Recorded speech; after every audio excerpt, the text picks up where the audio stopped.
Bonjour, nous sommes le vendredi 29 janvier 2021 et un exposé consacré à la bourse, je vais appeler ça peut-être Wall Street, pourquoi le petit gars a perdu. Il s'est passé quelque chose d'intéressant, d'important du point de vue de l'investisseur sur la bourse américaine à Wall Street ces jours derniers. Je l'avais fait un petit billet vite fait hier, mais je vais entrer dans le détail parce que curieusement, parce qu'il y a peu de gens qui peuvent vous donner l'explication exacte de ce qui s'est passé. Et pourquoi est-ce qu'il y a peu de gens qui peuvent vous expliquer ça? Parce qu'à ma connaissance, et je connais bien la littérature quand même sur la finance, à ma connaissance, le mécanisme qu'il faut comprendre, je connais qu'un seul endroit où il a été expliqué, et c'est un livre par mois, c'est dans le chapitre 15 que j'ai appelé euh, chapitre 15 que j'ai appelé mécanisme de formation des prix combinés. Quel est première partie, quel est le mécanisme déterminant le prix de vente d'un bien ou d'un service?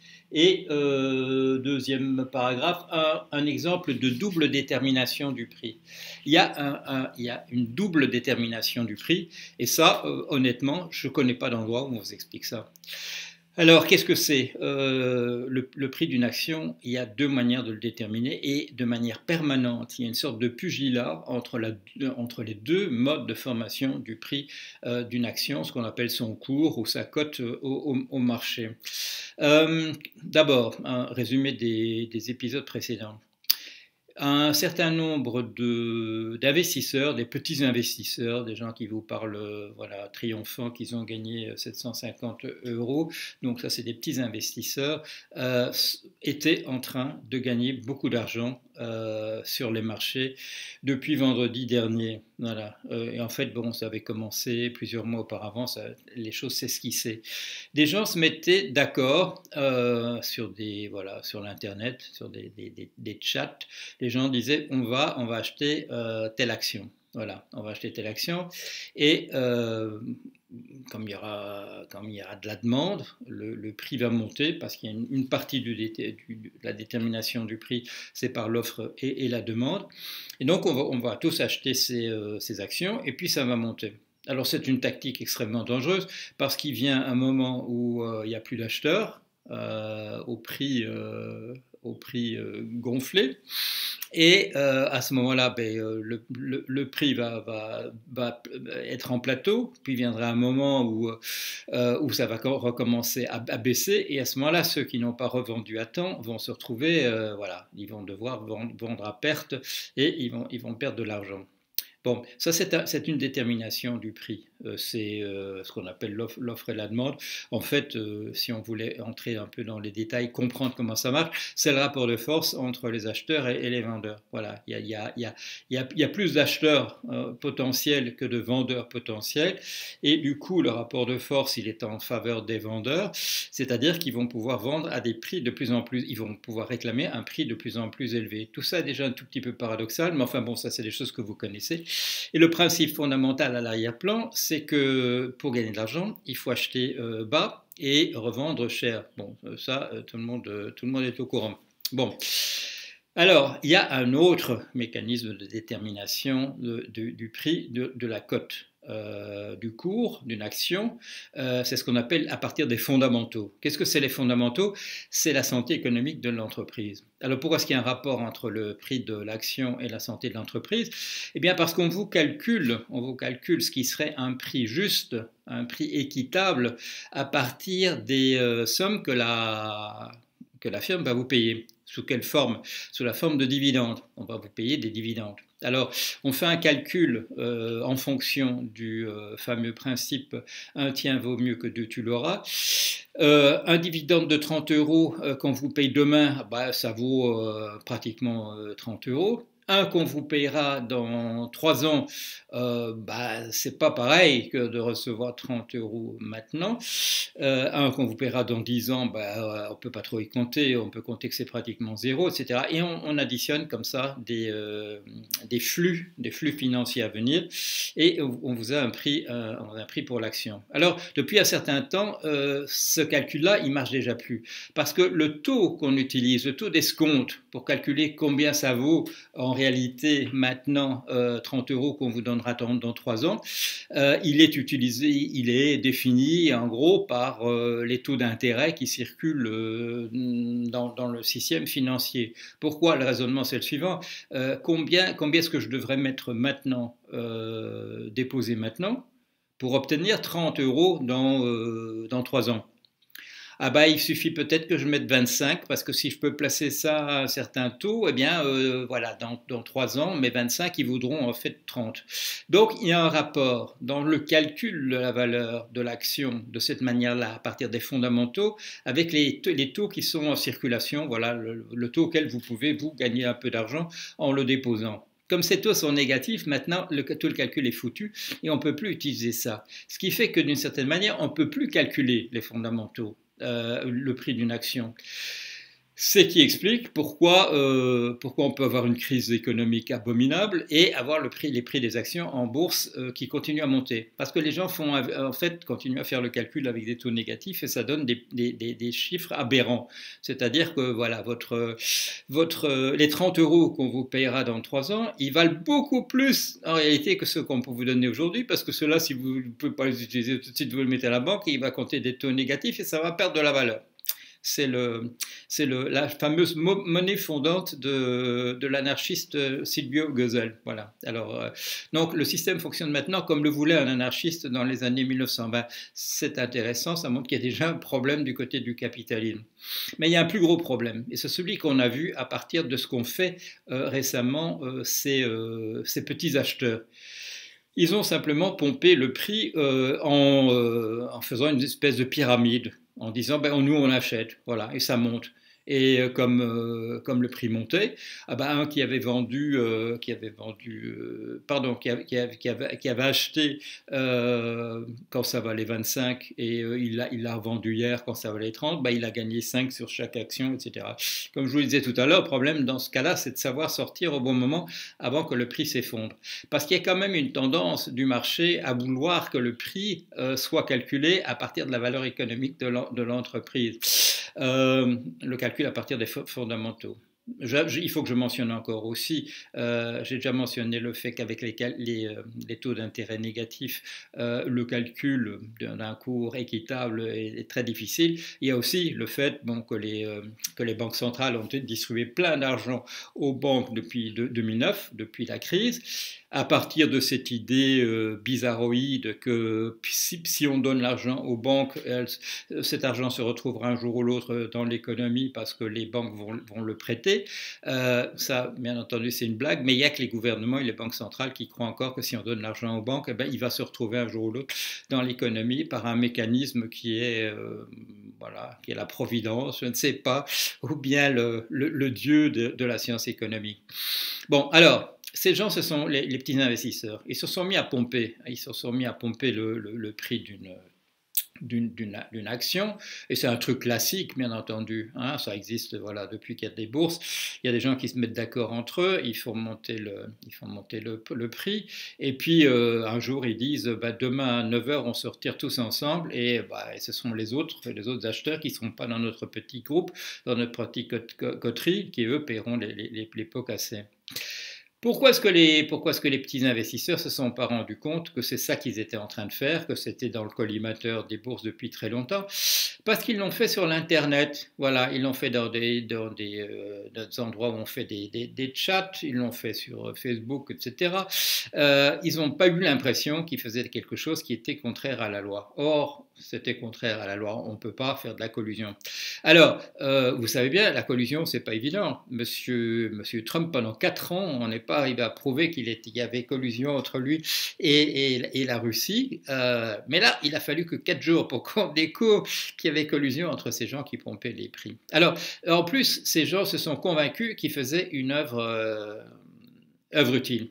Pourquoi? Parce qu'il se fait qu'ils ont vu que des hedge funds, des fonds spéculatifs, jouaient à la baisse contre un certain nombre de compagnies en mauvaise santé, en particulier une chaîne de gens qui vendent des jeux vidéo. Tout le monde sait qu'on ne va plus dans une boutique pour acheter des jeux vidéo, qui s'appelle GameStop. AMC, c'est une chaîne de cinéma. Alors s'il y a bien un métier dans lequel il ne faut pas être en ce moment, c'est dans une chaîne de cinéma. BlackBerry, vous vous souvenez, BlackBerry, c'était comme un smartphone, mais il y avait tout un petit, tout en bas, là, il y avait tout un clavier qu'il fallait faire, utiliser les touches. Ils n'avaient pas compris qu'on pouvait mettre le clavier sur l'écran et que voilà tactile et que ça pouvait marcher comme ça. Bon, alors une chaîne de cinéma, un truc qui vend dans des boutiques des jeux vidéo, quelqu'un qui utilise une technique complètement dépassée du point de vue du numérique. Tous les petits investisseurs se sont bien achetés des actions en masse pour ça. Et ils se sont dit, c'est formidable parce qu'en plus, on fait la peau aux fonds spéculatifs qui, eux, vendent à découvert les actions de ces compagnies pour gagner de l'argent sur le fait que le prix de leurs actions va baisser. Voilà, ce sont des charognards. Ils précipitent la chute de compagnies qui sont déjà en difficulté. Alors, pour faire ça, il faut utiliser une subtilité pour vendre à découvert, pour gagner de l'argent quand le prix d'une action baisse. Il faut repartir sur ce principe que tout le monde a compris qu'il faut acheter bon marché et vendre cher. Mais les vendeurs à découvert, ils ont trouvé que l'ordre était indifférent. Qu'on peut commencer par vendre cher et qu'on peut ensuite acheter bon marché. Pourquoi? Comment est-ce qu'on peut faire ça? Eh bien, très bien. Si vous avez raison que le prix va baisser, vous pouvez vendre quelque chose, mais là, le truc, c'est de pouvoir le vendre, et puis attendre que le prix baisse, et alors vous l'achèterez bon marché. Voilà. Hein? Bon. Alors, c'est pas évident, parce que ça marche pas comme ça. Qu'est-ce qu'il faut faire? Pour le vendre, qu'est-ce qu'ils font? Ils le louent. Ils le louent à quelqu'un qui l'a. Et ils le vendent. Et puis après, ils vont sur le marché et ils vont racheter le truc parce qu'ils doivent le rendre, l'ayant simplement loué. Bon, d'accord.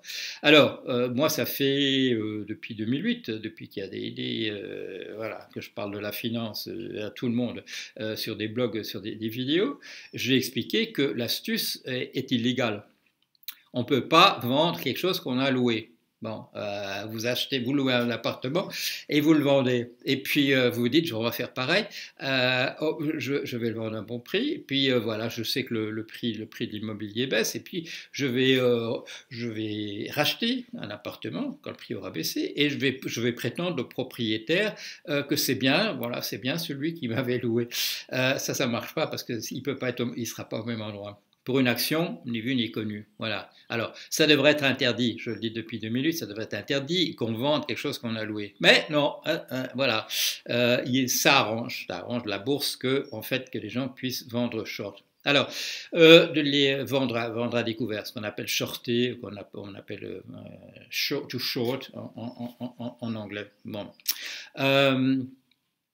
En principe, on n'aime pas que les gens fassent ça. Que les gens soient des charognards et qu'ils s'attaquent aux petits qui est en difficulté, etc. Si bien qu'il y a des époques où le régulateur interdit qu'on fasse ça, qu'on vende à découvert, qu'on shorte le prix d'une chose.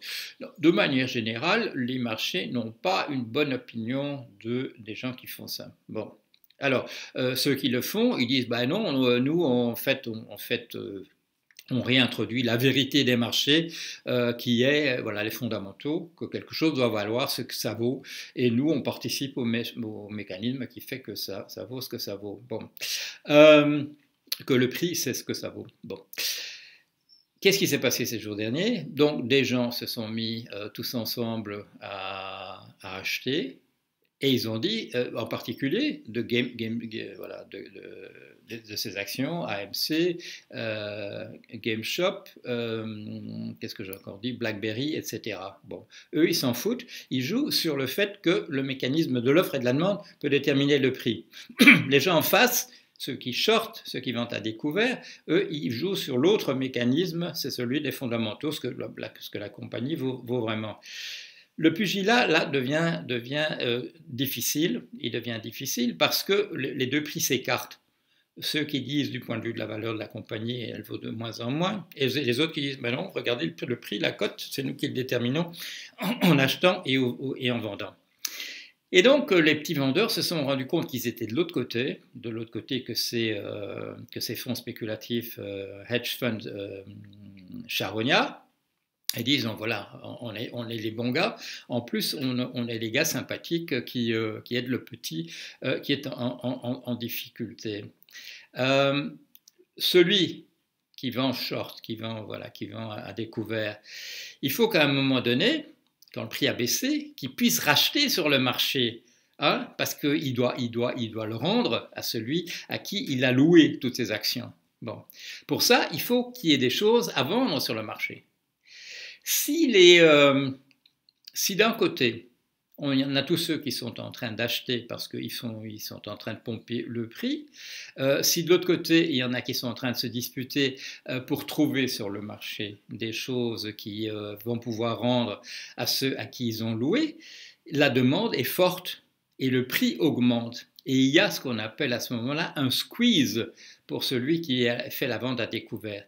Il ne trouve plus sur le marché, ou alors à des prix complètement délirants, ce qu'il voulait revendre.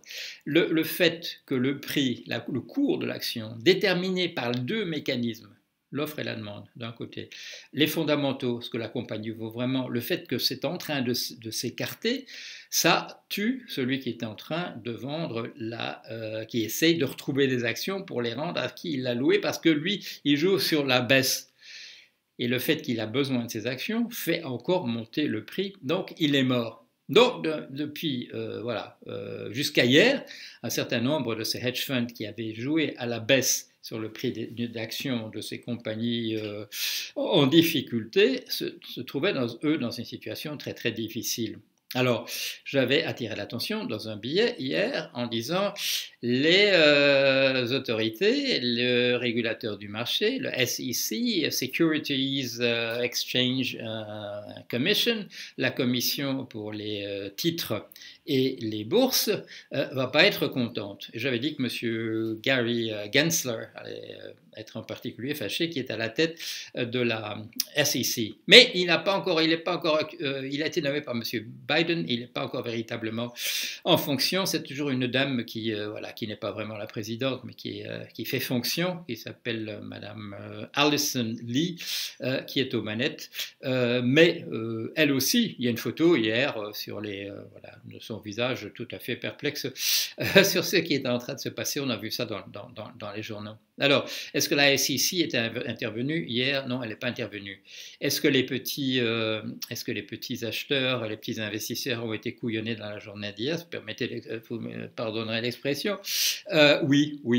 Pourquoi? Parce qu'ils passaient par des courtiers pour acheter et vendre leurs actions.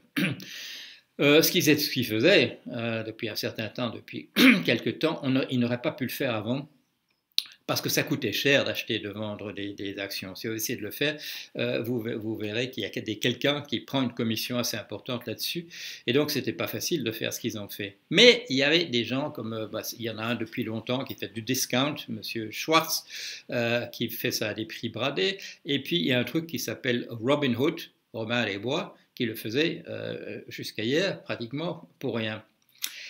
Et hier, Robinhood, Robin des Bois, dont le nom suggérait qu'il était du côté des petits investisseurs qui essayaient de gagner de l'argent, il s'est mis du mauvais côté. Il a restreint le nombre de titres qu'on pouvait acheter ou vendre sur ces compagnies en difficulté. L'explication, c'est que ils disent, d'une part, J'ai entendu le directeur de Robinhood tout à l'heure. Bon, il ne m'a pas parlé personnellement. J'ai regardé une vidéo qui a été faite. Il a dit ce que je viens de vous dire. Un jour ou l'autre, la SEC allait nous dire qu'il y avait collusion entre ces gens et qu'on faisait semblant de ne pas le voir et que voilà, ça allait être très difficile. Et d'autre part, dit-il, les prix allaient, les cotes au marché, les cours allaient n'importe où. Ça fait augmenter un indice de volatilité et cet indice de volatilité, est utilisé sur tous les marchés pour le prix que ça coûte, par exemple, de louer, pour le prix que ça coûte à Robinhood de donner des garanties en tant que clearing house, en tant que chambre de compensation vis-à-vis des autorités, etc. Nous, on n'avait pas l'argent pour le faire. Alors la journaliste lui dit, mais est-ce qu'il n'y a pas un rapport quand même dans le fait que vous, Robinhood, un de vos financiers, un de vos investisseurs, c'est un de ces fonds spéculatifs qui est en difficulté? Et l'autre dit, il dit ce qu'il faut absolument dire dans ce cas-là, ah mais ça n'a pas influé sur notre décision. Vous voyez ça quand quelqu'un est dans une escroquerie, on lui dit oui mais vous saviez très bien que ceci ou ça. Ah oui mais ça n'avait pas du tout influé sur ma décision. Bon, ça c'est la partie faible de son argumentation. Le fait que la SEC allait lui tomber sur le bras un jour ou l'autre, qu'il allait lui dire oui mais ces petits investisseurs ils sont en collusion, ils pompent le marché, ils le font parce qu'ils se mettent d'accord en disant on va tout acheter, etc. Et vous le saviez, vous Robinhood ou vous monsieur Schwartz, vous saviez que c'était de la collusion, même si eux s'en rendaient pas compte. Voilà. Qu'est-ce qui s'est passé? Moi, je crois que l'explication, elle est dans un de ces petits investisseurs qu'on interviewait hier ou avant-hier, et on lui disait qu'est-ce que vous allez faire, et lui il jubilait et dit bah maintenant je vais pomper avec mes copains. Je vais pomper le cours de la compagnie, on est aux États-Unis, du fonds de pension privé de mes parents.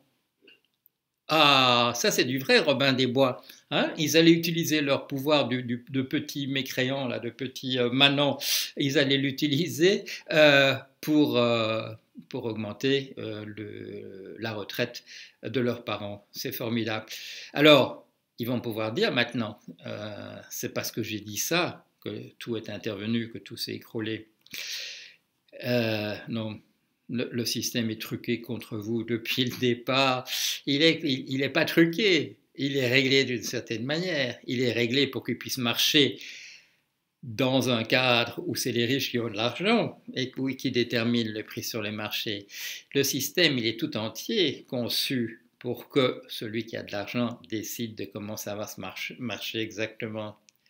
Et les autorités boursières et le régulateur de l'État, tout ça, ça va dans le même sens.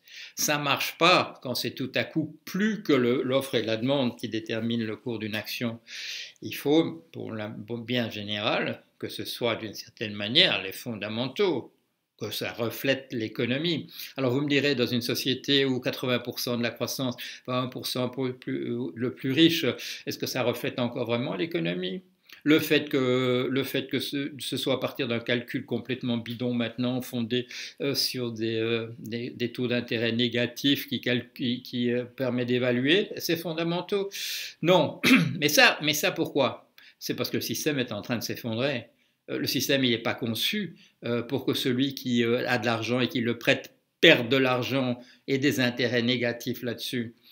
En 2009, si vous regardez ce que j'ai écrit sur mon blog, au moment où tout repartait, et quand les banques centrales ont mis de l'argent en quantité considérable, le donnant aux banques en disant vous trouverez un truc pour le donner aux gens, et ça, bon, ce truc-là, il n'existe pas, j'ai dit fin du capitalisme. Et le rentier, celui qui a de l'argent, qui le dépose et qui reçoit des taux d'intérêt, vous savez, il ne reçoit plus des taux d'intérêt. Alors une fois que le rentier, ça lui coûte d'avoir de l'argent, le rentier, vous savez comment on l'appelle autrement, hein, il a un autre nom, c'est le capitaliste. Voilà. Et, quand le capitalisme, on le tue tous les jours avec des taux négatifs, le capitalisme ne va pas bien. et ça va finir par se voir. Et un jour, ça se voit parce qu'on ne peut plus calculer le prix fondamental, le prix véritablement économique d'une action.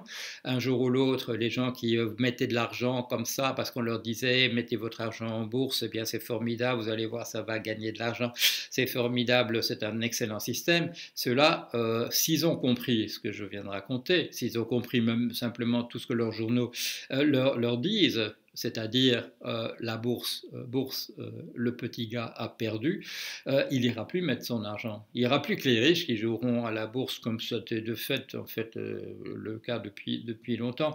Mais là, les petits, ils croyaient qu'ils avaient trouvé un truc. Ils avaient trouvé même un truc qui allait leur permettre de booster, de faire monter la retraite de leurs vieux parents. Voilà, mais c'est pas comme ça que le capitalisme ça marche. Et même quand il est en train de s'effondrer, c'est toujours pas, il va toujours pas, il devient pas en faveur du petit. Le petit, il est toujours roulé là-dedans. C'est toujours lui qui finit par perdre des sous. Et Robin des Bois, quand Robin des Bois s'appelle Robin des Bois, mais qui doit quand même rendre compte auprès des autorités, quand il doit quand même produire des rapports trimestriels sur l'état de ses finances à lui, c'est pas un vrai Robin des Bois. Et ne vous laissez pas tromper par le nom qu'il a. Il est du côté de l'autre côté. Il est de l'autre côté. Il travaille avec les autres. Allez, à bientôt.